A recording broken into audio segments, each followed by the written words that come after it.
is such thing as gender dysphoria. There is such thing as a community of people who do struggle with their identity every day, and it really hurts and it makes their life difficult. However, there are a lot of people that have jumped onto the bandwagon because they perceive that community as getting preferential treatment, whether or not they are actually legitimately a part of that or not. What am I talking about? Okay, look, growing up, just for example, you're a teenager, you are struggling with your identity, maybe even sexuality, you're struggling with your place in the world, your plans for the future, where you're going in your life. It's a very topsy-turvy time, and a lot of people do experience mental illness because of it. Now you take that and how that person feels, and normally we would treat that. They would go to a psychologist and they would explain how they're feeling. They would get tips on how to deal with that and how to feel more comfortable being in this world, not to feel so alienated. But it's a feeling that I think a lot of people have. A lot of us do sometimes feel that we just don't fit in. We don't fit in with the way the world is. Maybe we don't want to work 9 to 5, and some people don't want to have a family. Some people just feel like this world is not for them, and that's a really painful feeling sometimes. A lot of people feel like nobody understands that. There are a lot of people who have never fit in, who are maybe introverted, who don't have the social skills to do what they want to, that sit back and perhaps are jealous of some other people that go forward and actually do the things that this person wants to do. This person needs to feel special. We all do. We all want to be seen. We want someone to go, oh my goodness, you did this thing that's so rare, or that's so incredible. Your imagination is fantastic. Wow, your skill at this thing is fantastic. And a lot of people don't know how to do that. And if you're introverted or you're, say, socially awkward or something, maybe you're too scared to do some of it. So there seems to be a massive influx of people that have worn a non-binary or transgender cap in order to get perceived as being special or to be afforded preferential treatment because they're not worthy of getting that treatment any other way. And number one, that's very sad. Two, it does make you think, well, I guess they do have some sort of mental illness to fake that to get attention. Three, is it social contagion because everywhere you look, you are bombarded with certain coloured flags? It's no longer a Pride Month, it's a Pride existence. You can't go anywhere without that or having diversity training. And diversity training no longer means racial or disability, anything like that. It now means sexuality. And in my opinion, sexuality, no matter what, heterosexual, bisexual, whatever you are, that has no place in the workplace. You do your job, you get paid, and you go home. But I'm seeing a lot of people who offer absolutely nothing to the world, except to say, hey, guess what? I get down with this type of person, and that makes me special. No, it doesn't. It actually doesn't. It makes it pathetic, actually. Because nobody wants to know what you do behind closed doors. Nobody cares. And that goes for everybody. But I'm noticing a lot of people that, like I said, have nothing to offer, have no skill, have no personality, that are just saying that they're this certain thing which is apparently so rare and so minimal and so the minority that we've got to give them respect. It's not going to happen here.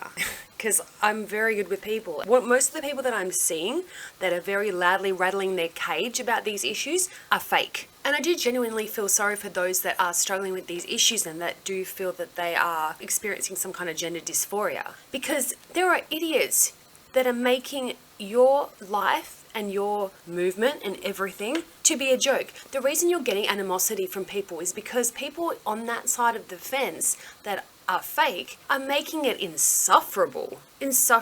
Now when I read something, and you know what, I hate you for it, because I care about people, I care about what people are going through in this world, and now when I read someone saying something in an article about being non-binary or transgender, I'm rolling my eyes thinking, oh, great, this again. That's what you've done. You've isolated yourselves from people that actually care because you've got people in the movement that are doing this to you because they can't find their place anywhere, because finding your place in the world actually takes working on yourself. And a lot of people are too scared to look inward, and a lot of people are too lazy. So they're slapping a label on themselves. By the way, oh, I don't want to be labeled. I can't be labeled. I'm not like you. I'm not like anyone else. Yeah, here's my label. Oh, actually, here's a lot of them. Here's this pronoun, that pronoun. Oh, neo-pronoun. Oh my God, do you know what a neo-pronoun is?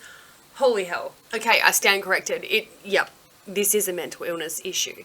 And what's made me kind of go off on this is that Nashville shooter. Because there are news outlets coming out, and rather than talk about what occurred, and rather than talk about the lives that were lost, or look into the manifesto which is yet to be released, which some people are saying will never get released. I wonder why. What's in it?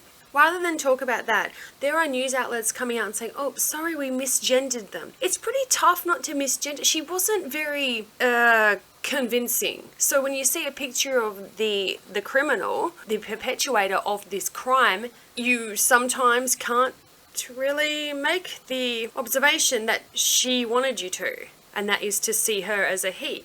It just happens. News reports are going everywhere. This new thing has happened. It's getting updated all the time. People are just saying what they're seeing, and it's not their fault. But I just think about the climate where they have to be able to say that. They have to issue an apology. Otherwise, they're going to make people angry.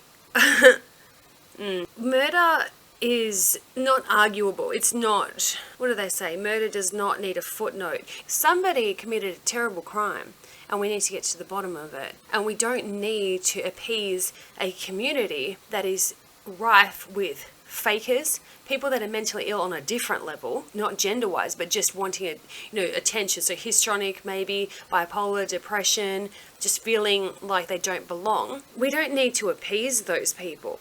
Just report it for what it is. Psycho didn't get enough attention, doesn't know who she is, tried every avenue trying to make herself feel like she was worthy of existence, failed, and then took out a bunch of children with her because she didn't have the guts to just stand alone in a room and do it to herself. Then further on from that, I'm seeing all kinds of stuff like signage and people yelling about what's between their legs.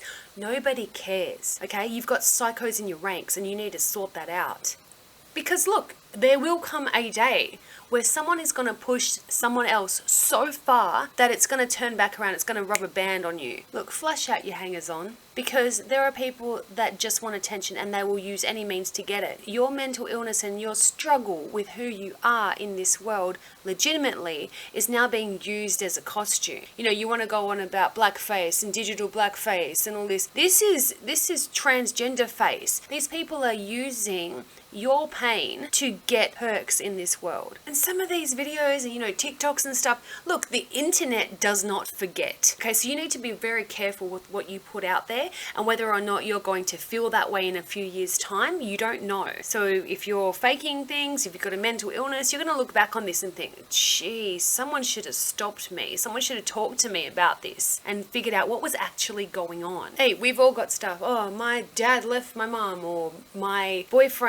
ex-boyfriend beat me, or something. We've all got stuff. It's how you deal with it. And if you're latching onto a movement and you're trying to be crazy and you're trying to get accepted for being insane, that's a problem. Get yourself some help, because you're dragging down the very people that you profess to care about and their movement and their ways of life. You're dragging them down so that people are giving them animosity that they have to live with, while you'll just skip off into the sunset when you're done with this movement and latch on to the next biggest and best thing that gets you attention. And the social contagion around this particular topic, it exists, and it is so clear. And when news outlets are apologizing for misgendering a murderer, yeah, you've got it made.